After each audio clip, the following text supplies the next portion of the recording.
Salut tout le monde, c'est Kiki ND, ravi de vous retrouver encore une fois sur ma chaîne YouTube. J'espère que vous allez bien. Alors comme d'habitude aujourd'hui, nous allons parler de l'actualité mais aussi parler des réseaux sociaux. Pour en savoir un peu plus, suivez-moi.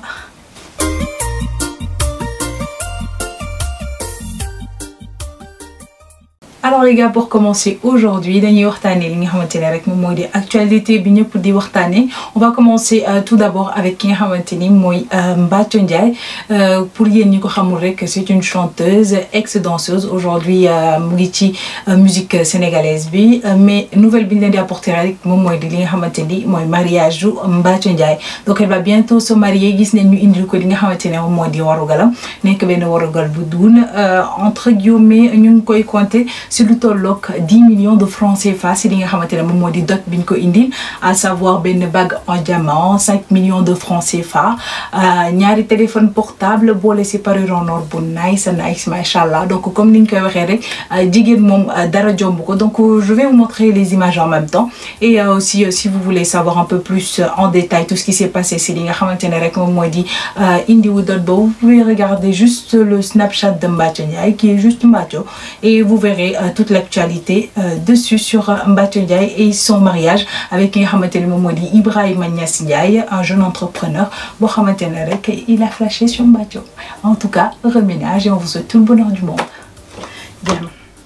Après Mbathio Ndiaye, nous allons parler du joueur sénégalais Sadio Mané. Donc récemment, gis nañ ko mu publié ci page Instagram am di xamal ñi nga xamantene rek ñom ñoo di fansam yi ak aduna bi que dafa am feebaru coronavirus. Donc dañu ko testé positif ba taxna rek ñu jël ko def ko quarantaine ngir rek protéger ko waaye jappalé ko itamit mu daldi gaaw a tane feebar bi jóg ci mom. Donc on a vu beaucoup de messages de soutien un peu partout dans le monde ngir rek ñaanal ko mu daldi tane jàmm. Donc aujourd'hui on a eu benn nouvelle bo xamantene ils font savoir que Sadio Mané a été testé négatif ci li nga xamantene rek mom modi coronavirus.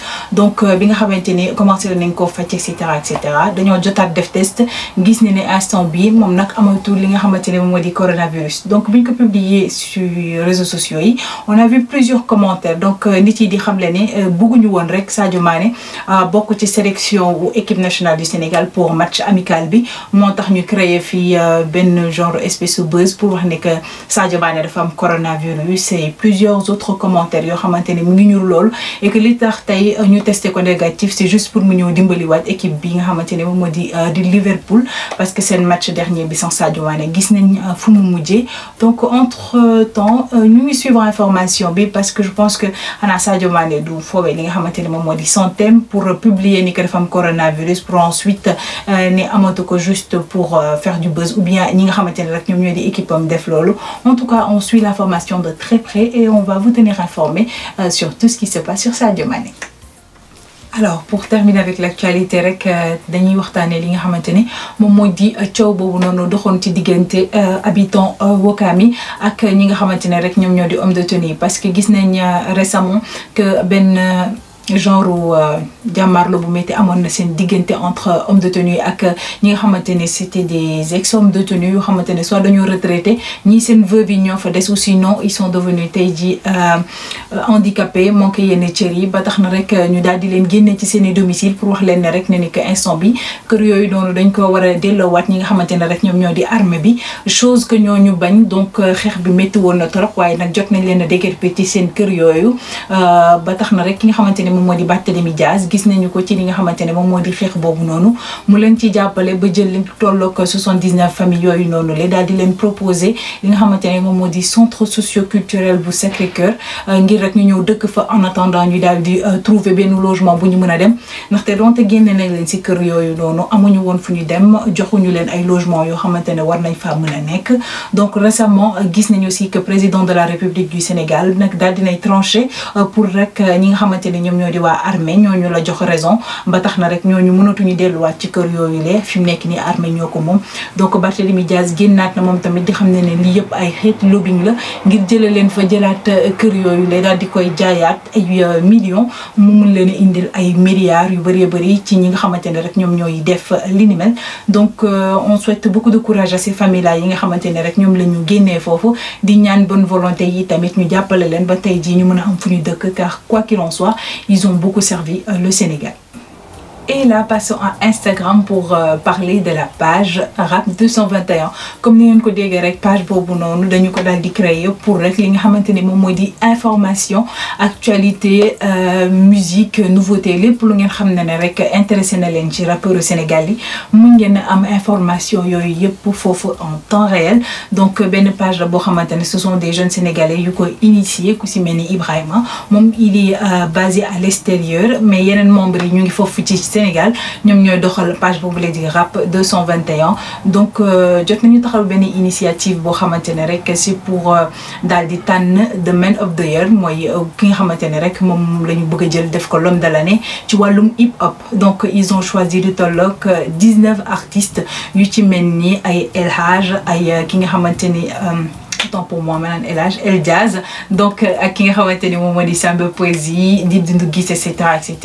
Donc je vais vous montrer l'affiche en même temps, vous allez voir à peu près ce qui s'y passe.